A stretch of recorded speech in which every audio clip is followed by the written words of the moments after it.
గా నేర్చుకోవాలా? అప్టాక్స్ తో మా ఉచిత లైవ్ వెబినార్లలో చేరండి. ఆల్గో ట్రేడింగ్ కేవలం ₹10 బ్రోకరేజీ అందుబాటులో ఉంది. ఇప్పుడే అకౌంట్ ఓపెన్ చేయండి.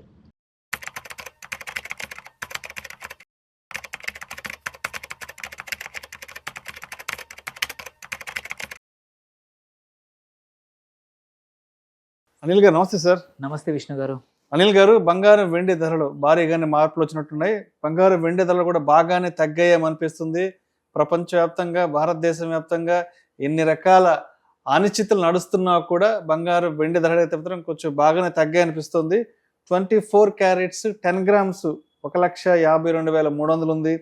సిల్వర్ విషయానికి వస్తే 2,41,600 ఉంది. సో గతంతో పోలిస్తే చాలా వరకు బంగారం వెండి ధరలు తగ్గాయనుకోవచ్చు.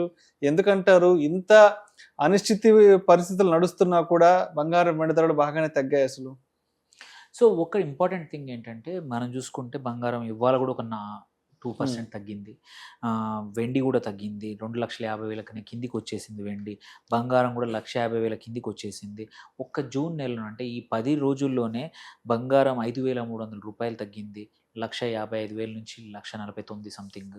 వెండి వచ్చేసి నియర్లీ 7.5% పతనమైంది. సో వీటికి కొన్ని కారణాలు. ఇవి ఇండియన్ మార్కెట్లో అస్సలు సంబంధం లేదు. వీటికి బంగారం పడిపోవడానికి అసలు ఇండియన్ మార్కెట్కి ఎటువంటి సంబంధం లేదు. వన్ మేజర్ రీజన్ ఏంటంటే, యుఎస్ జాబ్ డేటా వచ్చింది లాస్ట్ వీక్. అనుకున్న దానికన్నా చాలా మంచి పాజిటివ్ డేటా వచ్చింది. దీనివల్ల ఏంటంటే అమెరికన్ ఫెడ్ వచ్చేసి వడ్డీ రేట్లు పెంచే అవకాశం ఉంది. వడ్డీ రేట్లు అమెరికాలో పెరిగితే బంగారం అనేది అన్అట్రాక్టివ్ అవుతుంది. ఇన్వెస్టర్లు అందరూ కూడా అటు ఫిక్స్డ్ ఇన్కమ్ దాటి వైపు వెళ్తారు. సో అది one of the major reason. ఎందుకంటే బంగారము వెండి అన్అట్రాక్టివ్ అయిపోతుంది వడ్డీ రేట్లు బాగా ఉంటాయి. ఇంకో 0.25-1% పెరిగితే. అట్లాగే యుఎస్ జాబ్ రేట్స్తో పాటు యుఎస్ డాలర్ స్ట్రెంగ్తెన్ అయింది. ఎందుకంటే ఇవన్నీ బాగున్నప్పుడు, జాబ్ డేటా అంతా బాగున్నప్పుడు డాలర్ కూడా స్ట్రాంగ్ అవుతుంది. అది కూడా డాలర్ స్ట్రాంగ్ అయితే బంగారం అంత పెద్దగా సేఫ్ హెవెన్గా చూడరు. అట్లాగే యుఎస్ ఇరాన్ ఉద్రిక్తతల నేపథ్యం అనేది మళ్ళీ పెరుగుతూ ఉంది. సో దీనివల్ల ఆయిల్ పెరగడం వల్ల ఇన్ఫ్లేషన్ ఉంది. ఇంకా still we are close 90 and above ఉన్నాం. లాస్ట్ ఇయర్ ఏమో 60 కన్నా తక్కువ యావరేజ్లో ఉన్నాం. ఇప్పుడు 90 అంటే 50% ఆల్రెడీ క్రూడ్ ఆయిల్ ఎక్కువగా ఉంది. ఇన్ఫ్లేషన్ ఎక్కువ ఉన్నప్పుడు కంపల్సరీ బంగారం యూజువల్లీ తగ్గడం అనేది కామన్. అండ్ అంటే ఆయిల్ డ్రివెన్ ఇన్ఫ్లేషన్. అండ్ ఇంకొకటి ట్రెజరీ ఈల్డ్స్ పెరిగాయి. యుఎస్ ఇంట్రెస్ట్ రేట్ యొక్క ఫలితం వల్ల ఈల్డ్స్ అక్కడ ఎక్కువ ఉన్నప్పుడు ఎవరు కూడా బంగారం మీద పెట్టుబడి పెట్టడానికి ఇంట్రెస్ట్, ఎస్పెషల్లీ ఇన్స్టిట్యూషన్స్ చూపించట్లేదు. సో ఇవన్నింటి వల్ల అట్లాగే ప్రభుత్వం ఏంటంటే అటు సిల్వర్ యొక్క ఎక్స్పోర్ట్స్ని కొంచెం రిస్ట్రిక్ట్ చేసింది ప్రభుత్వం. సో డిమాండ్ పడిపోయింది ప్రపంచవ్యాప్తంగా. లేకపోతే ప్రపంచవ్యాప్తంగా సిల్వర్కి మన మార్కెట్లు చాలా డిమాండ్ క్రియేట్ చేశాయి. ప్రభుత్వం నిర్బంధించడం వల్ల కొంచెం దిగుమతులని అక్కడ అవి అడ్డుకట్టపడటం వల్ల ప్రపంచం మార్కెట్లో కూడా కొంచెం సప్లై పెరిగి వెండి 2,50,000 కన్నా తక్కువగా ఉంది.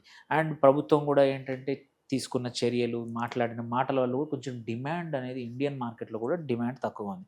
ఇవన్నిటిని చూసుకొని మార్కెట్స్ పడిపోయాయి. కాకపోతే ఎవరైతే లాంగ్ టర్మ్ ఇన్వెస్టర్స్ ఉన్నారో this is one of the good opportunity. ఇదేదో పర్మనెంట్గా ఇంకా పడిపోతుందనే ఆశ మాత్రం కష్టం. వెండి ప్రాబబ్లీ ఇప్పుడు 250 కన్నా తక్కువ ఉంది. 240, 230 వరకు రావచ్చేమో. బట్ బంగారం మాత్రం 145 కన్నా కింద రాదు. So somebody who's waiting, investors ఒక 4 నెలల్లో పెళ్ళి ఉంది ఏమన్నా ఉంటే మాత్రం కొనడానికి better. Or long term investors కూడా పార్ట్ ఆఫ్ గోల్డ్లో పెట్టాలనుకుంది ఇప్పుడు కొంచెం ఎంటర్ చేస్తే మంచిది. రైట్. సో అయితే అనిల్ గారు, ఇవాళ ఒక ఆర్టికల్ ఒకటి చూశాను. 1,00,000 కనుక చేతిలో ఉంటే 25 సంవత్సరాల క్రితం అంటే 2000 సంవత్సరంలో 1,00,000 చేతిలో ఉంటే అప్పుడు ఎంత బంగారం కొనుక్కోవచ్చు, అదే ₹1,00,000 చేతిలో ఉంటే ఈ 2020 ఎంత బంగారం కొనుక్కోవచ్చు అని ఒక మంచి ఇంట్రెస్టింగ్ ఆర్టికల్ ఒకటి వచ్చింది సార్. 2000 సంవత్సరంలో అంటే సరిగ్గా ఒక 26 years బ్యాక్ చేతిలో ₹1,00,000 కానీ ఉంటే అప్పట్లో 227 గ్రాముల బంగారం వచ్చేదంట. పావు కిలో బంగారం. దాని తర్వాత 10 సంవత్సరాల తర్వాత అంటే 2010లో అదే ₹1,00,000తో 54 గ్రాముల బంగారం కొనుక్కోవచ్చు అంట. 2020లో అదే ₹1,00,000తో 21 గ్రాముల బంగారం కొనుక్కోవచ్చు అంట. 2022లో ₹1,00,000 చేతిలో ఉంటే 19 గ్రాముల బంగారం అంట. 2024లో ₹1,00,000 చేతిలో ఉంటే 13 గ్రాములు అంట. 2025 వచ్చేటప్పటికే 7 గ్రాములు కొనుక్కోవచ్చు. ఇప్పుడు ప్రజెంట్ 2026లో చేతిలో ₹1,00,000 అంటే 6 గ్రాములు బంగారం వస్తుందంట. మరి 2030లో చేతిలో ₹1,00,000 ఉంటే ఎన్ని గ్రాముల బంగారం కొనుక్కోవచ్చు? ఆ లెక్కన ఈ 25-26 సంవత్సరాల్లో ఎంత శాతం చొప్పున బంగారం పెరిగిందని చెప్పొచ్చు ఇక్కడ? ఒకటి ఏంటంటే మాత్రం ఇదంతా చూసుకున్న మోరల్లెస్ బంగారం ఈ టైంలో యావరేజ్ మాత్రం ఈ 26 ఇయర్స్లో క్లోజ్ టు 8.5 to 9% పెరిగింది. సో ఎస్ నంబర్స్ చూస్తే బాగానే ఉంటుంది, బట్ నువ్వు క్యాల్కులేట్ చేస్తే మాత్రం CAGR చూస్తే మాత్రం 9.5 which is still very good. FD కన్నా బంగారం బెటర్ రిటర్న్స్ అయితే ఇన్ని రోజుల్లో ఇచ్చింది. మీరు అన్న క్వశ్చన్ ఇప్పుడు 2026లో 6 గ్రాములు ఉంది. ఈ లెక్కన చూసుకుంటే ప్రాబబ్లీ మనం 22 నుంచి 26 చూసుకుంటే 19 నుంచి 6 గ్రాములు అయింది.